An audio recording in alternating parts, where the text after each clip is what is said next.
ನಾನು ಸಾಯಿ ನಾಗರಾಜ್ ಅಂತ. ಈ ಚಿತ್ರದ ಸಂಚಾರಿ ಜೀವನ ಚಲನಚಿತ್ರದ ನಿರ್ಮಾಪಕ, ನಮ್ಮ ಮನೆಯವರೇ ನಿರ್ಮಾಪಕರು. ಈ ಚಿತ್ರದಲ್ಲಿ ಕತೆ ವಿಭಿನ್ನವಾಗಿದೆ, ಎಲ್ಲರೂ ನೋಡಲೇಬೇಕಾದಂಥ ಒಂದು ಸಿನಿಮಾ. ಮುಂದಿನ ದಿನಗಳಲ್ಲಿ ತಂದೆ ತಾಯಿಗಳ ಫೋಟೋನ ಮನೆಯಲ್ಲಿ ಇಟ್ಕೊಳ್ದಿರೋಂಥ ಕಾಲ ಮಕ್ಕಳುಗಳು. ತಾತದಂತೂ ಇಟ್ಕೊಂಡೇ ಇಲ್ಲ ಬಿಡಿ, ಅದು ವಿಚಾರ. ಈಗ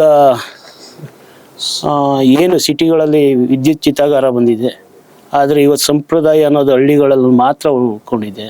ಏನೋ ವರ್ಷದ ದಿವಸನಾದರೂ ಹೋಗಿ ತಂದೆ ತಾಯಿಗಳಿಗೆ ಕಡ್ಡಿ ಎತ್ತಿಸಿ ಬರ್ತಾ ಇದ್ದಾರೆ, ಸಮಾಧಿಗಳು ಗೋರಿಗಳನ್ನ ಉಳಿಸ್ಕೊಳ್ತಾ ಇದ್ದಾರೆ. ಆದರೆ ಸಿಟಿಗಳಲ್ಲಿ ಅದಿಲ್ಲ. ಮುಂದೆ ಕಾಲಕ್ರಮೇಣ ಏನಾಗುತ್ತೋ ಅನ್ನೋದು ಈ ಸಿನಿಮಾದ ಒಂದು ಕತೆ. ನಾನು ನಿಮ್ಮ ಅಮಿತ್ ಮಾತಾಡ್ತಾ ಇದ್ದೀನಿ, ನಟ ಮತ್ತು ನಿರ್ದೇಶಕ. ಸೊ ಸಂಚಾರಿ ಜೀವನ ಅಂತ ಸಿನಿಮಾದ್ದು ಹಾಡು ಮತ್ತು ಟ್ರೇಲರ್ ಲಾಂಚ್ ಆಗಿದೆ ಇವತ್ತು ರಾಮನಗರದಲ್ಲೇ. ಈ ಸಂಚಾರಿ ಜೀವನ ಬಂದು ಒಂದು ವಿಭಿನ್ನ ಕಥಾಂತರ ಹೊಂದಿರುವಂಥ ಸಿನಿಮಾ. ಅದರ ಬಗ್ಗೆ ಡಿಟೇಲ್ ಆಗಿ ನಮ್ಮ ಪ್ರೊಡ್ಯೂಸರ್ ಅಂದರೆ ಕತೆ ಬರೆದವರು ಅವರೇ, ಸಾಯಿ ನಾಗರಾಜ್ ಅವ್ರು ಹೇಳ್ತಾರೆ. ಆ್ಯಂಡ್ ವಿಜಯ್ ಕುಮಾರ್ ಅಂತ ಅದನ್ನು ಡೈರೆಕ್ಷನ್ ಮಾಡಿದ್ದಾರೆ. ನಾನು ಇದರಲ್ಲಿ ಒಂದು ಮುಖ್ಯ ಪಾತ್ರದಲ್ಲಿ ಮಾಡಿದ್ದೀನಿ, ಲೀಡ್ ರೋಲಲ್ಲಿ. ರಮೇಶ್ ಭಟ್ ಸರ್ ಮಾಡಿದ್ದಾರೆ, ನಮ್ಮ ತಾಯಿ ರೋಲಲ್ಲಿ ಸುಧಾಮ್ ಅವರು ಮಾಡಿದ್ದಾರೆ. ಸೊ ಇಲ್ಲಿ ಮುಖ್ಯ ವಿಚಾರ ಹೇಳ್ಬೇಕಂದ್ರೆ, ನಮ್ಮ ಗಂಗಮ್ಮ ಸಾಯಿ ನಾಗರಾಜ್ ಮತ್ತು ಸಾಯಿ ನಾಗರಾಜ್ ಅವರು ನಿರ್ಮಾಪಕರು, ನಮ್ಮ ವಿಜಯ್ ಕುಮಾರ್ ಅವರು ಇಲ್ಲಿಯ ಸ್ಥಳೀಯರು, ಅಂದರೆ ರಾಮನಗರದ ಸ್ಥಳೀಯರು. ನಾನೇನು ಕೇಳ್ಕೊತೀನಿ ಅಂದರೆ, ಇದೇ 31ಕ್ಕೆ ಅಂದರೆ ಜುಲೈ 31ಕ್ಕೆ ಇಲ್ಲಿ ಶ್ರೀರಾಮ್ ಥಿಯೇಟ್ರಲ್ಲಿ ಬಿಡುಗಡೆ ಆಗ್ತಾ ಇದೆ ಸಂಚಾರಿ ಜೀವನ. ಇಲ್ಲಿಯ ರಾಮನಗರದ ಅಂದರೆ ಅಕ್ಕಪಕ್ಕ ಊರಿನವರು ಇದಕ್ಕೆ ತುಂಬ ಸಪೋರ್ಟ್ ಕೊಟ್ಟು, ಜಾಸ್ತಿ ಒಂದು ಪ್ರೀತಿ ತೋರಿಸಿ ಸಪೋರ್ಟ್ ಕೊಟ್ಟು ಸಿನಿಮಾನ ಗೆಲ್ಲಿಸ್ಬೇಕು ಅಂತ ಕೇಳ್ಕೊತೀನಿ. ಯಾಕೆಂತಂದರೆ ಇಲ್ಲಿ ಸ್ಥಳೀಯರಾದ ಕಾರಣ ನಮ್ಮವ್ರು ಮಾಡಿದ್ದಾರೆ, ನಮ್ಮ ಊರಿನವ್ರು ಸಿನಿಮಾ ಮಾಡಿದ್ದಾರೆ ಅನ್ನೋಂಥ ಒಂದು ಅಭಿಮಾನ ಜಾಸ್ತಿ ಇರಬೇಕು. ನಾನು ಈ ಕತೆ ಕೇಳಿದಾಗ ನನ್ಗನ್ಸಿದ್ದು ಒಂದೇ, ಈ ಪಾತ್ರ ನಮ್ಗೆ ಎಷ್ಟು ಹತ್ರವಾಗಿದೆ ಅಂದರೆ, ಒಂದು ಜೀವನ ಹೇಗೆ ನಡೆಯುತ್ತೆ ಒಂದು ಕುಟುಂಬದಲ್ಲಿ ಅನ್ನೋಕ್ಕೆ ಈ ಪಾತ್ರ ಸಾಕ್ಷಿಯಾಗಿದೆ. ದಯವಿಟ್ಟು ಹೇಳ್ತೀನಿ, ಬಂದು ಸಿನಿಮಾನ ನೋಡಿ ಆಮೇಲೆ ರಿವೀಲ್ ಕೊಡಿ.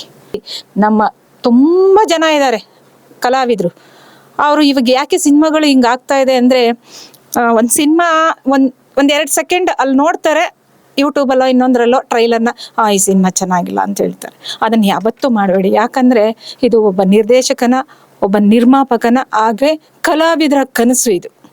ನಾವು ನಿಮ್ಮ ಮುಂದೆ ಬರಬೇಕು ಅಂದರೆ ನಿರ್ದೇಶಕರು ಬರಬೇಕು, ನಿರ್ಮಾಪಕರು ಬರಬೇಕು, ನಾವಿರ್ತೀವಿ. ನಮ್ಮ ಸಂಚಾರಿ ಜೀವನ ಸಿನಿಮಾ ದಯವಿಟ್ಟು ಬಂದು ನೋಡಿ. ಇದು ಬೇರೆ ರೀತಿ ವಿಭಿನ್ನವಾಗಿದೆ. ನಾನು ಮಾಡಿದ್ದೀನಿ ಆ ಪಾತ್ರನ ಅನ್ನೋದಕ್ಕಿಂತ ಅದನ್ನು ಅನುಭವಿಸಿ ಮಾಡಿದ್ದೀವಿ ನಾವು. ಯಾಕಂದರೆ ರಂಗಭೂಮಿ ಕಲಾವಿದರು ಅಂದರೆ ನಮ್ಮಲ್ಲಿ ಆ ಕಲೆ ಏನು ತುಡ್ತಾ ಇದೆ, ಬಂದು ನೋಡಿ. ಇವರು ಅಷ್ಟೇ ತುಂಬ ಚೆನ್ನಾಗಿ ಅಭಿನಯಿಸಿದ್ದಾರೆ, ನಂಗೆ ತುಂಬಾ ಖುಷಿ ಆಯಿತು. ನೀವು ಬಂದು ನೋಡಿದಾಗ ಅದ್ರ ರಿಸಲ್ಟ್ ಏನು ಅಂತ ಗೊತ್ತಾಗುತ್ತೆ. ದಯವಿಟ್ಟು ಕನ್ನಡ ಸಿನಿಮಾನ ಬಂದು ನೋಡಿ, ಉಳಿಸಿ, ಕನ್ನಡ ಬೆಳೆಸಿ. ಸಂಚಾರಿ ಜೀವನ ಸಿನಿಮಾ ಇದೇ ತಿಂಗಳು 31ನೇ ತಾರೀಕು ಬರ್ತಾ ಇದೆ. ಥಿಯೇಟ್ರಲ್ಲೇ ಒಂದು ಸಿನಿಮಾ ನೋಡಿ. ದಯವಿಟ್ಟು ನಾನು ಬರ್ತೀನಿ, ಇಡೀ ನಮ್ಮ ರಾಮನಗರದಲ್ಲಿ ಯಾರ್ಯಾರು ಇದ್ದೀರಾ ಎಲ್ಲರೂ ಬನ್ನಿ. 31ನೇ ತಾರೀಕು ನಾವೆಲ್ಲ ಬರ್ತೀವಿ ನಮ್ಮ ತಂಡದ ಜೊತೆ. ನೀವು ಕೂತ್ಕೊಂಡು ಸಿನಿಮಾ ನೋಡಿ, ಆಮೇಲೆ ಮಾತಾಡೋಣ. ನಮಸ್ಕಾರ. ಸಂಚಾರಿ ಜೀವನ ಸಿನಿಮಾದ ನಿರ್ದೇಶಕ ವಿಜಯ್ ಮಾತಾಡೋದು. ಭೈರವೇಶ್ವರ ಮೇಕರ್ಸ್ ಅಡಿಯಲ್ಲಿ ನಾನು ಮೊದಲನೇ ಸಿನಿಮಾ ನಿರ್ದೇಶನ ಮಾಡಿದ್ದೀನಿ. ಇದೇ ತಿಂಗಳು ಜುಲೈ 31ರಂದು ಸಿನಿಮಾ ರಿಲೀಸ್ ಆಗ್ತಿದೆ.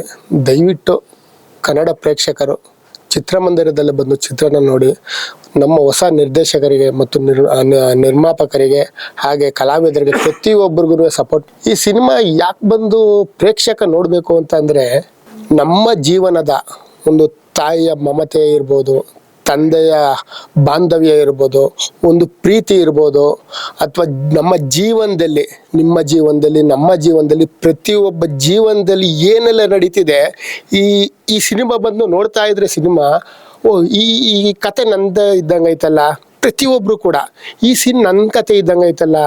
ನಾನು ಯಾಕೆ ಹೇಳ್ತೀನಿ ಅಂತಂದರೆ, ಮೊದಲು ಜನ್ರೇಷನ್ನೇ ಬೇರೆ, ಇವಾಗ ಜನ್ರೇಷನ್ನೇ ಬೇರೆ. ಇವಾಗ ನಿರ್ಮಾಪಕರು ಯಾವಾಗಲೂ ಹೇಳಿದ್ರು, ನಮ್ಮ ಸಂಸ್ಕೃತಿ, ಆಚಾರ, ವಿಚಾರ, ನಮ್ಮ ನೆಲ ಅನ್ನುವಂಥದ್ದು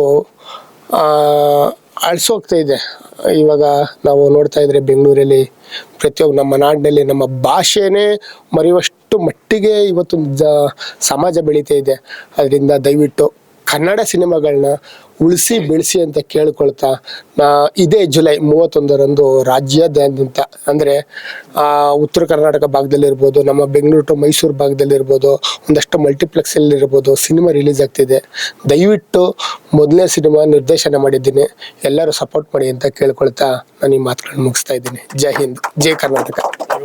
ಸಂಚಾರಿ ಜೀವನ ಸಿನಿಮಾ ಇದೇ ತಿಂಗಳು ಜುಲೈ 31ಗೆ ರಿಲೀಸ್ ಆಗ್ತಾ ಇದೆ. ಒಳ್ಳೇದಾಗ್ಲಿ. ನಿರ್ಮಾಪಕರು ಸಾಯಿ ನಾಗರಾಜ್ ಮತ್ತು ಗಂಗಮ್ಮನವರು. ನಾನು ಈ ಚಿತ್ರಕ್ಕೆ ಒಂದು ಹಾಡನ್ನ ಬರೆದಿದ್ದೀನಿ. ಮೆಹಬೂಬ್ ಸರ್ ತುಂಬಾ ಚೆನ್ನಾಗಿ ಸಾಂಗ್ ಆಡಿದ್ದಾರೆ. ಇನ್ನೂ ಚೆನ್ನಾಗಿ ಅವರು ಸಿನಿಮಾ ಮಾಡಲಿ, ಒಳ್ಳೇದಾಗಲಿ, ಸಿನಿಮಾ ಸಕ್ಸಸ್ ಆಗಲಿ ಅಂತ ಕೇಳ್ಕೊತಾ ಕರುನಾಡು ಟೈಮ್ಸ್ ಚಾನೆಲ್ನಲ್ಲಿ ಸುದ್ದಿ ಮತ್ತು ಜಾಹೀರಾತು ನೀಡಲು ಈ ನಂಬರ್ಗೆ ಕರೆ ಮಾಡಿ.